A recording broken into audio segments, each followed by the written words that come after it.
Le comptoir by Xavier Lavergne est né en 2017 de la rencontre entre l'architecte éponyme, c'est-à-dire moi, et un maître esténier de père en fils. Nous avons constaté ensemble que le comptoir en étain, cet objet légendaire né au XIXe siècle, sous l'impulsion des premiers cafés charbon, puis des grands cafés parisiens, n'a pas évolué depuis la Seconde Guerre mondiale. Il n'y avait pas de proposition résolument contemporaine sur le marché avant la création de la marque.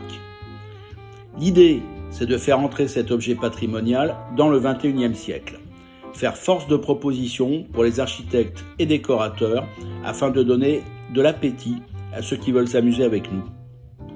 Nous réalisons des pistes de comptoir, des plans de travail selon la technique proche de la dinanderie, c'est-à-dire que nous formons une épaisse feuille d'étain à la cale, au chalumeau et au maillet autour d'une forme en bois. Nous habillons la pièce en bois, y compris la moulure.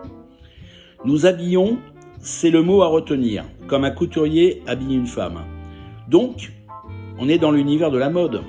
Et donc, l'idée, c'est de travailler avec le vocabulaire de la mode, les textiles structurés ou avec des motifs, les parures, les bijoux, les accessoires.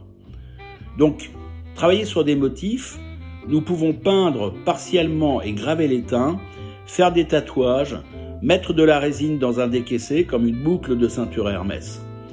Nous pouvons sabler l'étain ou le couler avec de la grenaille de laiton comme nous avons fait pour le Royal Mansour à Marrakech. Les parures, bijoux et accessoires peuvent être des moulures qui ressemblent plus à des drapés ou à des volants qu'à des moulures traditionnelles, mais nous pouvons aussi réaliser des inserts à glisser dans les moulures. Ces inserts, réalisés avec la collaboration de Xavier Lavergne Atelier, sont des bijoux en étain, en verre de Murano, en grenaille métallique, ou en bois, en cuir, en tôle émaillée, en céramique ou avec des beaux tissus. J'insiste sur le potentiel. Maintenant, c'est aux architectes et décorateurs à venir s'inspirer et rebondir sur nos propositions. Nous ne pouvons pas tout présenter à notre galerie, mais le concept est là. Il faut nous solliciter et nous pouvons travailler main dans la main avec les architectes sur la base d'un concept fort ou d'un mood board.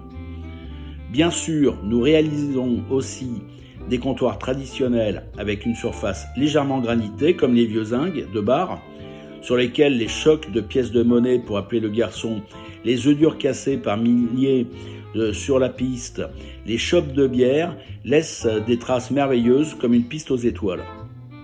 Un détail, le zinc de bar n'a jamais été réalisé en zinc, qui est un métal toxique. Cette confusion vient de l'occupation allemande, mais c'est une autre histoire. Il est réalisé en étain sans plomb.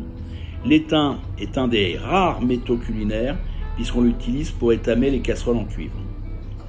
Il porte la trace de ce qu'il a vécu comme un blouson de cuir. Sur les comptoirs en étain se jouent les scènes parisiennes. Ils emportent la mémoire tranquille.